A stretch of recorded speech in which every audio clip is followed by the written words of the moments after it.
नमस्कार दोस्तों, बहुत बहुत स्वागत है आपका अपने चैनल यूजीसी नेट ट्रैक दर्पण में।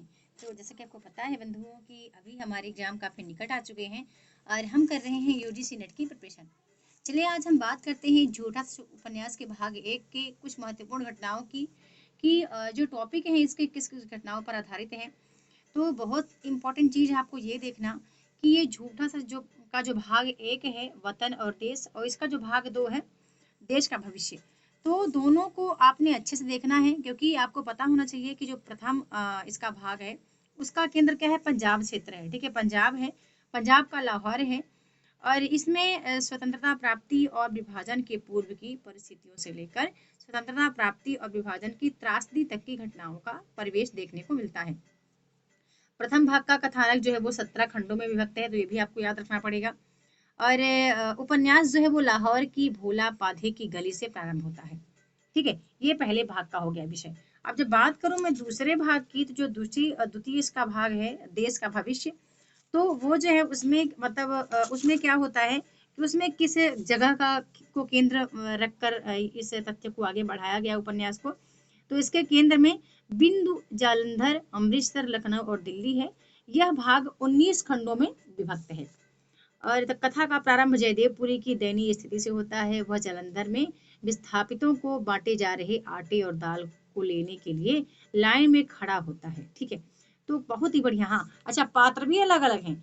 झूठा सच उपन्यास के अभी तक आपने एक देखे होंगे इकट्ठे सबके पात्र, आपको पता नहीं होता कि जो भाग 1 है उसके पात्र अलग हैं और जो इसका भाग 2 है दूसरा भाग देश का भविष्य, उसके पात्र अलग हैं। तो चलिए हम विस्तार पूर्वक इसको समझते हैं। सबसे पहले हम देखेंगे इसके कुछ महत्वपूर्ण घटनाओं को कि कौन कौन सी घटनाओं को लेकर ये उपन्यास लिखा गया है। और वीडियो पसंद आए तो लाइक करें, चैनल को सब्सक्राइब करें, शेयर करें और वीडियो को ज़्यादा से ज़्यादा कमेंट करके बताएं कि अभी आपका कौन सा टॉपिक है जो आपका तैयार नहीं है। एक बात और कहना चाहूँगी प्यारे मित्रों, मेरा एक छोटा सा ब्लॉगिंग चैनल है, उसको सब्सक्राइब अवश्य कीजिएगा। चैनल का नाम है क्या नाम है चैनल का नाम, ओहो हाँ, सच बोल फिर तौल शैलेश तिवारी ब्लॉग। ठीक है, भूल जा रही थी मैं। हाँ जी हाँ जी, नाम ही ऐसा कुछ अजीब सा है। श्रीमान जी ने रखा है सच बोल, हाँ सच बोलो फिर तौलो, नहीं सच बोल फिर तौल। इसके बाद श्रीमान जी का नाम है शैलेश तिवारी ब्लॉग करके। सभी को सब्सक्राइब कर लेना है। ओके, जब आपको फुर्सत मिले, फ्री मिले, पहले आप क्लास को देख लीजिए। ठीक है, पहली घटना इसमें एक देखने को मिलती है कि बाबू राम जोया और मास्टर राम लुभाया की माता के निधन पर स्यापा विलाप का वर्णन देखने को मिलता है। ठीक है, स्यापा यानी विलाप का वर्णन देखने को मिलता है। इसका एक दूसरा दृश्य आता है कि बाबू राम जोया की बेटी सीलो और मास्टर राम लुभाया की बेटी तारा की मित्रता देखने को मिलती है। फिर इसमें तीसरा भाग देखने को मिलता है कि सीलो और रतन का प्रेम प्रसंग आता है। फिर चौथा एक आता है उदाहरण, यहाँ पे एक भाग और देखने को मिलता है इसकी घटना, ये घटनाएं हैं कि तारा की इच्छा के विरुद्ध उसकी सगाई सुखलाल साहनी के बेटे सोमराज के साथ तय किया जाना। फिर एक घटना इसमें और आती है कि तारा के भाई जयदेव पुरी द्वारा तारा की पढ़ाई का पक्ष लेना व उसकी सगाई का अप्रत्यक्ष विरोध करना। फिर एक और टॉपिक आता है, इसमें देखने को मिलता है एक घटना कि तारा और उसकी सहेलियों द्वारा स्टूडेंट फेडरेशन और कम्युनिस्ट पार्टी की गतिविधियों में भाग लेना।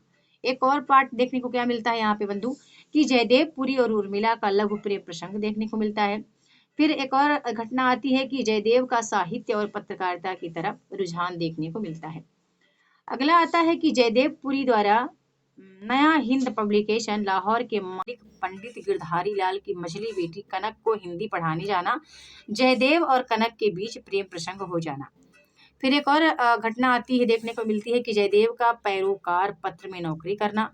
फिर नेक्स्ट घटना आती है कि तारा के मंगेतर सोमराज साहनी का परीक्षा में नकल करते पकड़े जाना और उसके द्वारा प्रोफेसर दीन मोहम्मद की पिटाई कर देना। आगे को दृश्य आता है कि 1946 ईस्वी में भारत को शासन का अधिकार देने के लिए ब्रिटेन के प्रतिनिधि मंडल का भारत आना। फिर 13वें नंबर पे एक घटना आती है कि तारा का कम्युनिस्ट कार्यकर्ता असद के प्रति आकर्षित होना और दोनों में प्रेम हो जाना। आगे एक और घटना आती है कि कांग्रेस और मुस्लिम लीग में फूट पड़ना, सांप्रदायिकता की भावना का भड़क जाना और कॉलेज विद्यार्थियों द्वारा हिंदू मुस्लिम एकता के प्रयास करना। ओके, एक और दृश्य देखने को मिलता है यहाँ पे कि लाहौर में मुस्लिमों के बढ़ते प्रभाव के कारण हिंदुओं में भय व्याप्त होना। फिर एक दृश्य देखने को मिलता है, एक और घटना आती है कि मुस्लिम लीग द्वारा पाकिस्तान की मांग करना और हिंदू समुदाय द्वारा इस मांग का विरोध करना। फिर एक घटना आती है कि कांग्रेस और मुस्लिम लीग का झगड़ा हिंदू मुस्लिम झगड़े में परिवर्तित हो जाना। और एक और है कि जयदेव पुरी को पैरोकार की नौकरी से निकाला जाना। फिर है कि कनक के जीजा नया और पुरी के प्रति ईर्ष्या की भावना प्रकट हो करना। नेक्स्ट आता है, एक दृश्य देखने को मिलता है कि सोमराज से विवाह के लिए तारा का पारिवारिक दबाव, तारा का मौन विरोध और जयदेव द्वारा इस मामले पर शांत रहने से भाई के प्रति खींच उत्पन्न होना।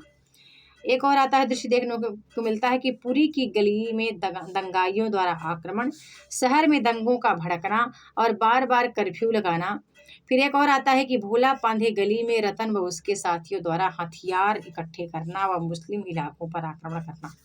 नेक्स्ट आता है कि पुरी और कनक का चोरी छिपे मिलना, पंडित गिरधारी लाल का मौन विरोध करना और विरोधाभास उत्पन्न करना। एक और दृश्य देखने को मिलता है इसमें कि तारा को असद के प्रति साथ साथ चोरी छुपे मिलते देख पुरी का क्रोधित होना। और एक चीज और आता है कि असद द्वारा देश की समस्या के सामने तारा से विवाह की बात टाल देना व तारा का विवश होकर चुप हो जाना। ठीक है, ये दृश्य देखने को मिलते हैं। एक दृश्य और इसमें आता है अगला कि देश के विभाजन की शर्त स्वीकार कर लिया जाना, रेडक्लिफ कमेटी द्वारा हिंदुस्तान और पाकिस्तान की सीमाओं का निर्धारण करना। जब मैं इसको पढ़ रही थी आज इस उपन्यास को, तो ये जो दृश्य देखने को मिल रहे थे, तो मतलब अंदर से ना एक तरह से हृदय जो है ना वो पूरा ऐसे मानो सभी दृश्य मेरे आंखों के सामने चल रहे हों, जिसमें घटनाएं घटती हैं। मौका मिले तो आप तमस उपन्यास को अवश्य पढ़िएगा।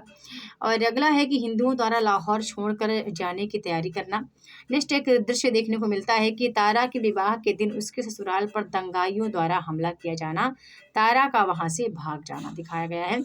अगला एक और दृश्य देखने को मिलता है कि दंगे में नब्बू नामक मुस्लिम आतताई द्वारा तारा का बलात्कार किया जाना। और एक दृश्य और देखने को मिलता है कि नब्बू के यहाँ से तारा को हाफिज जी के द्वारा अपने घर ले जाना, वहाँ तारा को इस्लाम स्वीकार करवाने हेतु प्रोत्साहित और विवश करना, मगर तारा का तैयार नहीं होना। एक चीज और आता देखने को मिलता है, यहाँ पर एक तथ्य आता है दृश्य कि नायर के साथ कनक का नैनीताल जाना, वहाँ राजनीतिक अवस्थी जी और मिसेज पंत के संपर्क में आना। एक दृश्य और आता है कि कनक द्वारा पुरी को नैनीताल बुलाना और अपने भविष्य की योजना तैयार करना। निश्चित दृश्य देखने को मिलता है कि कनक के सुझाने पर पुरी द्वारा नौकरी हेतु अवस्थी जी से मिलने लखनऊ जाना, मगर वापस निराश लौटना। एक दृश्य और आता है कि 15 अगस्त 1947 ईस्वी को आज़ादी प्राप्त होना, लाहौर को पाकिस्तान में सम्मिलित किया जाना। ठीक है, तो ये यहाँ पर कुछ दृश्य देखने को मिलते हैं। और कुछ दृश्य और हैं, 5-6 और हमारे पास हैं कि विभाजन की भयंकर त्रासदी के बावजूद भी लोगों द्वारा आज़ादी के जश्न की तैयारी करना। फिर अगला दृश्य देखने को मिलता है यहाँ पर हमारे पास कि एक दृश्य आता है कि अपने परिवार की खोज खबर के लिए पुरी का नैनीताल में लाहौर जाने का प्रयास करना, लेकिन दंगों और विस्थापित हो रहे लोगों की भीड़ के बीच फंस जाना। एक दृश्य और आता है कि आज़ादी मिलने के हालात देखकर हर व्यक्ति का मन क्षुब्ध हो जाना। नेक्स्ट देखने को मिलता है कि हाफिज जी के बेटे अजमद द्वारा हिंदू कैंप में पहुंचने के नाम पर तारा को बेचा जाने के लिए दूसरी हिंदू स्त्रियों के साथ शेखुपुरा नामक स्थान पर एक निर्जन घर में कैद कर दिया जाना। एक दृश्य देखने को मिलता है कि भारतीय सरकार की प्रतिनिधि कौशल्या देवी और उसके असद के प्रयत्नों से हिंदू स्त्रियों का मुक्त होना और तारा का भारत में अमृतसर पहुंचना। ठीक है, ये यहाँ पर देखने को दृश्य मिलते हैं। हम देखते हैं कि जो प्रमुख पात्र हैं प्रथम भाग के वो कौन कौन से हैं। इसी तरह द्वितीय भाग के भी अलग पात्र हैं और द्वितीय भाग की जो घटना है वो अलग दिखाई गई है। द्वितीय भाग को आपने देख ही लिया बंधु कि ये जो इसकी कथा है वो जालंधर, अमृतसर, लखनऊ और दिल्ली की है, जबकि पहला जो हमारा दृश्य है, पहला जो हमारा भाग है वो पंजाब के लाहौर स्थान का भाग हमें देखने को, वहाँ की जो दुर्दशा है वो देखने को मिलती है। इसके जो पात्र हैं पहले भाग के तो कौन है, जयदेव पुरी है, तारा है, मास्टर राम लुभाया है, भागवंती है जयदेव पुरी की माँ, सीलो है, रतन है, सोमराज है, असद है, डॉक्टर प्रोफेसर प्राणनाथ हैं, उर्मिला है, कनक है, कंचन है, कनक की बड़ी बहन है, महेंद्र नायर है, कांता है, नायर की पत्नी है, कांता नायर की पत्नी है, पंडित गिरधारी लाल है, मेला देई भागवंती की पड़ोसन है। आगे देखते हैं हाफिज हैं, हाफिज जी अवस्थी जी हैं, मिसेज पंत, बंटी, तारा की साथी आदि है। तो ये इसके प्रमुख पात्र हमें देखने को मिलते हैं। अब आगे हमारा इसका जो ये है प्रमुख उदाहरण देखते हैं। प्रमुख संवाद किसका किसके साथ संवाद होता है जो इम्पोर्टेंट है आपकी परीक्षा की दृष्टि से।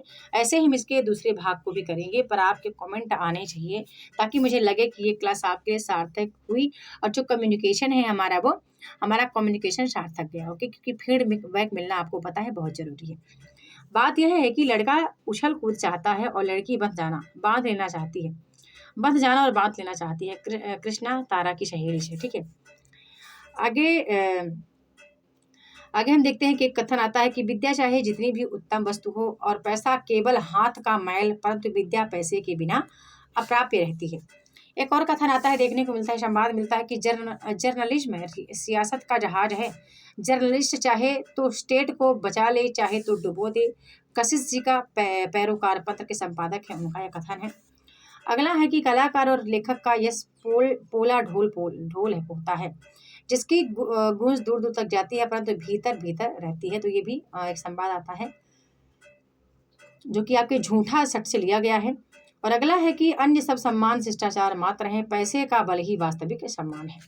एक और दृश्य आता है नयर का कि हिंदू तो किसी भी देवी देवता को पूजे बिना नहीं छोड़ देना चाहता।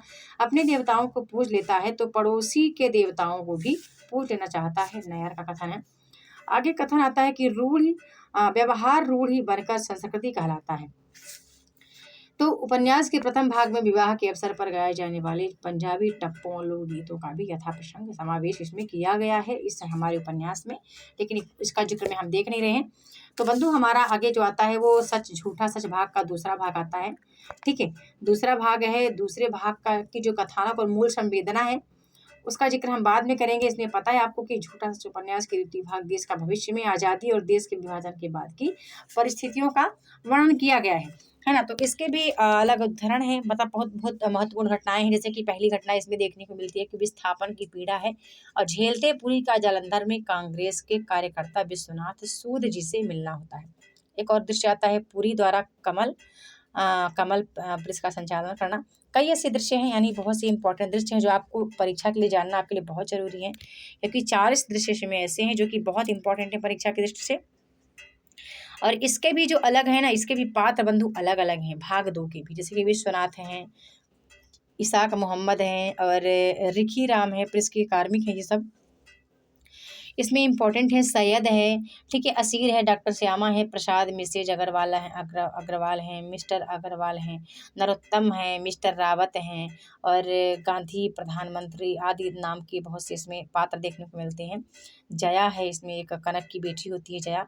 तो कई ऐसे पात्र हैं और इसके भी प्रमुख कुछ उदाहरण मेरे पास है इम्पोर्टेंट, तो आप कमेंट करना तो मैं इस वीडियो को भी बना दूंगी इसका पार्ट 2। ओके, वीडियो कैसी लगी लाइक और कमेंट के माध्यम से अवश्य बताएं। और हाँ ए बंधु, मेरा दूसरा चैनल आप मत भूलना सब्सक्राइब करना, प्लीज़ इसको जाके सब्सक्राइब करना है, देखना है, क्योंकि हमारा ब्लॉगिंग चैनल है और आपके सपोर्ट की हमें बहुत आवश्यकता है। और आपने मेरे इस चैनल को बहुत सपोर्ट किया है, बहुत प्यार दिया है, उसके लिए तहे दिल से बहुत बहुत शुक्रिया।